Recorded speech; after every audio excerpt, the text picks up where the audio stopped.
आज हम चर्चा करेंगे। एक सिद्धांत होता है, पूर्णता का सिद्धांत। पूर्णता का सिद्धांत यानी जीवन में हमारे पास सब कुछ है, लेकिन पूर्णता से उपयोग करें तो वो चीज हमारे काम की है। चीज हो, वस्तु हो, ज्ञान हो, संबंध हो, रिश्ते हो, नाते हो, शरीर हो, धन हो, संपत्ति हो, परिवार हो, जो भी है। पूर्णता का सिद्धांत। तो कुछ भी मिला लेकिन उसको आधा अधूरा में छोड़ दिया तो उसका कोई लाभ नहीं हो पाता है। तो हमें प्राप्त करना बाकी नहीं है। प्राप्त तो हमारे पास है, सब कुछ है, लेकिन पूर्णता से उसका लाभ लेना बाकी, उपयोग करना बाकी है। यही है बस जीवन में, और कुछ नहीं है। किसी विषय को कानों से सुनना या आंखों से पढ़ना, कानों से सुनना या आंखों से पढ़ना या अन्य माध्यम से जानना, अपनी इसको 100 नंबर का मानते हैं कि पूरी एक्टिविटी, गतिविधि 100 नंबर की है। तो कानों में सुना, आंखों से पढ़ा, उसके नंबर कितने 100 में से? 2 नंबर। केवल 2 नंबर। वो भी सोचना पड़ रहा है कि दें कि न दें। और उसके बाद, क्योंकि कानों ने सुना है ना, मन ने नहीं सुना। ऐसा याद करेंगे हम जीवन में तो बहुत सारी बातें, बहुत सारा ज्ञान जो होता है, हम केवल वहाँ बॉडी से प्रेजेंट रहते हैं, ध्यान कहीं और रहता है। या हम पहले ही मान लेते हैं कि ये ज्ञान कुछ काम का नहीं है, हम कुछ और में ध्यान लगाने लग जाते हैं, या ऐसा मान लेते हैं। तो कानों में तो, कान तो सुन रहे हैं लेकिन हम उपस्थित नहीं होते हैं। तो absent body, absent mind present body वाला सिद्धांत होता है। तो उसके तो 1 नंबर, 2 नंबर, 0 नंबर ही मिल सकते हैं। फिर दूसरा होता है उसको जानना। कानों से सुनना और जानना, ये अलग अलग प्रक्रिया है। यानी कानों ने भी सुना और स्वयं ने भी जाना कि हाँ, ये एक सत्य है, ये एक ज्ञान है। तो उसके नंबर कितने मिलेंगे? 5 नंबर। केवल जाना तो उसके 5 नंबर मिलेंगे। और फिर उसके बाद हम उसमें सहमत हुए। देखिए, पहली प्रक्रिया है केवल कानों ने जाना, कानों ने सुना, हमने जाना ही नहीं। वो एक फिजिकल बॉडी के अंदर केवल आवाज जा रही, लेकिन हमने नहीं जाना, हमारा ध्यान ही नहीं है उस पे। दूसरी क्रिया हुई कि कानों ने भी सुना और हमने भी जाना, यानी हमको, हम उपस्थित थे उसमें, हमने भी जाना, लेकिन उसके भी 5 नंबर मात्र है। फिर तीसरा होता है हम सहमत हुए उस बात से कि नहीं, वाकई में ये सही है। तो उसके नंबर मिलते हैं 10 नंबर। क्योंकि अभी तक उपयोग में लेने की प्रक्रिया चालू नहीं हुई, अभी केवल रिसीव करने की प्रक्रिया चालू है। हम सहमत हो जाते हैं कि नहीं, ये बात तो ठीक है। ये धन्यवाद का भाव में, पहले तो धन्यवाद के भाव की बात हो रही है या किताब में पृष्ठ पढ़ रहे हैं, और लेकिन ध्यान किधर है? दूसरी घटना होगी, धन्यवाद के भाव को हमने जाना कि वाकई में धन्यवाद का भाव में रहना चाहिए, इससे बहुत लाभ होता है। ये जाना केवल, पर सहमति नहीं हुई तब तक। थोड़ा सा फिर सहमत हुए कि नहीं, ये वाकई में अच्छी बात है। अब मन अपना खुद का सहमत हुआ, अभी उपयोग में नहीं लिया है, केवल नॉलेज इनपुट आ रहा है केवल अभी। तो इनपुट से कोई मतलब नहीं। आप बैंक में पैसा जमा कराए जाओ, कराए जाओ, कराए जाओ, और अंत समय में तक आप ऊपर चले जाओ, तो पैसा जमा कराया हुआ कुछ काम का है क्या? वो तो केवल जमा हो गया है, उपयोग में तो लिया ही नहीं, कभी निकाला ही नहीं, कभी उससे कुछ किया ही नहीं। तो ये ज्ञान अंदर आ रहा है।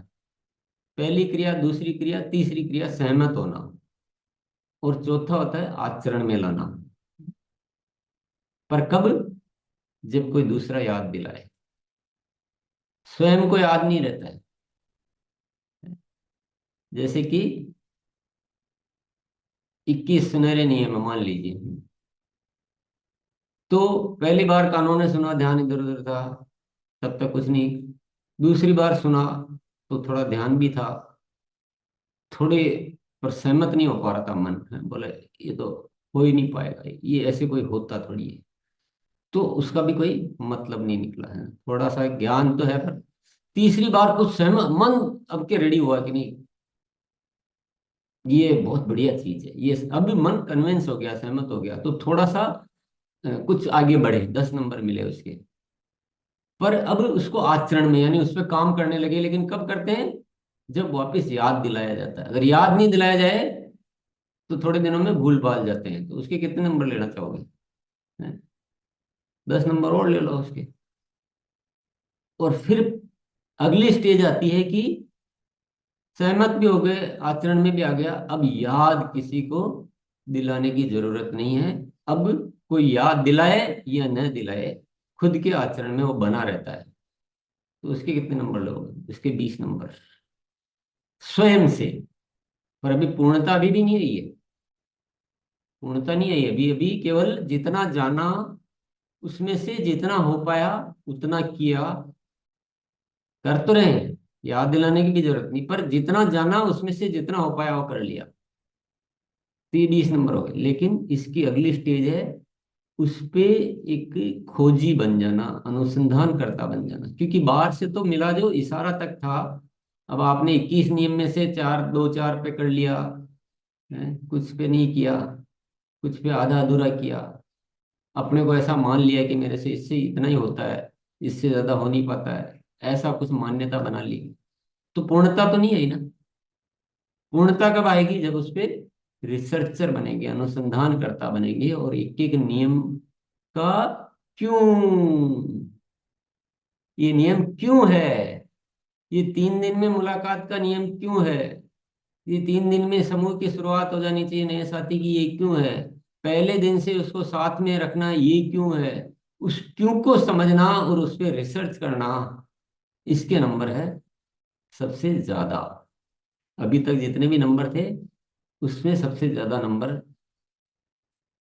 25 नंबर इस बात के हैं। और इसके बाद एक बात और है कि सर्वश्रेष्ठ तरीके से खोज करना और टीम में सिखाने लायक अपने आप को तैयार करना, सबको सिखाने लायक, तब कहेंगे ये पूर्ण हुआ। तब आपको 100% नंबर ले सकते हैं, या 95% ले सकते हैं, या बहुत अच्छे नंबर। इसको कहते हैं पूर्णता का सिद्धांत। और ये अनुभव मैंने भी किया। जैसे धन्यवाद का भाव है, तो जानते तो पहले ही थे, कोई नई तो बात नहीं है ये, कोई किसी के लिए भी नहीं है क्या? कोई नहीं, नहीं कि धन्यवाद का भाव रखना चाहिए, मेरे लिए भी नई नहीं थी, सही बताता हूँ। मैं तो अपने अनुभव के आधार पर ये सारी बातें आपके सामने कर रहा हूँ। मेरे लिए भी नया कुछ नहीं था कि धन्यवाद रखना चाहिए, सबके प्रति ये रखना चाहिए। परंतु ज्ञान था, सहमति थी, आचरण में उतना नहीं था। मतलब एक भ्रम था अंदर कि मैं ऐसा करता हूँ, लेकिन भ्रम था। भ्रम का पता कब चला? जब यहाँ एक दिन वो सत्र हुआ और उस पर हमने थोड़ा गहन उसमें डूबने का मौका मिला, उसको अंदर तक ले जाने का मौका मिला। और तो पता चला कि ये तो जादू है, ये तो करिश्मा है, ये तो जीवन के सारे क्लेश ही मिट गए, सारे संताप ही दूर हो गए।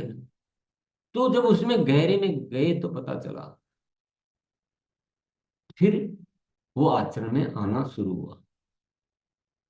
और अभी नंबर पूरे नहीं है, नंबर पूरे नहीं है, इस विषय पे और गहन खोज करना, और पूरे परिवार में इस विषय पे काम करके, और उसको ऐसा एक परिवार बनाना जिसमें सब साथी उस धन्यवाद के भाव से भरे रहते हैं, और सब के प्रति, एक दूसरे के प्रति, और कोई जीवन में कोई क्लेश नहीं, कोई शिकायत नहीं, कोई, और एक ऐसा आरसीएम का खूबसूरत परिवार बने, तब 100 नंबर मिलेंगे। तो अभी 100 नंबर में काफी काम बाकी है, पर पूरा होगा तो ही पूर्णता का सिद्धांत कहलाएगा। ऐसा कोई भी विषय ले लीजिए, कोई भी विषय, चाहे वो 21 सक्रियता के सुनहरे नियम हो, चाहे अभियान प्रचार हो, चाहे कोई भी विषय, कोई भी विषय, चाहे किशोर का विषय हो, चाहे 100 डेज सेल्फ लव चैलेंज है, तो 100 डेज सेल्फ लव चैलेंज केवल जानना कि ऐसा हो रहा है, या सुनना शुरू किया, सहमत होना शुरू किया, आचरण में आया,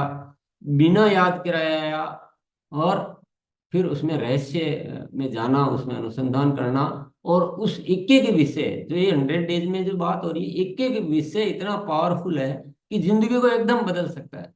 तो उतना गहन रिसर्च करके वो लाना, और फिर उसमें और गहन रिसर्च करते हुए दुनिया को भी सिखाने लायक बनना, तो होता है पूर्णता का सिद्धांत। और तो न तो किसी सिद्धांत में दम है, न किसी बात में दम है, दम दम है पूर्णता के सिद्धांत।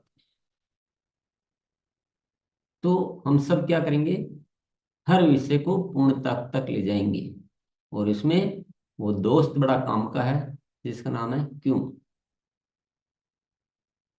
क्यों पता होना चाहिए, तभी उसमें पूर्णता ला पाएंगे कि जो कर रहे हैं क्यों कर रहे हैं। ये धन्यवाद का भाव है, तो क्यों है। अगर क्यों पता नहीं है, तो हम अपन क्या करेंगे, शब्दों से बोलते रहेंगे कि उसको धन्यवाद, इसको धन्यवाद। और वो जो भाव में जो है ना, उसमें बड़ी उपलब्धि तो उसमें है, सारा रहस्य तो उसमें है। तो क्यों पता होना बहुत जरूरी है, जिसके बारे में कल हमने चर्चा की थी।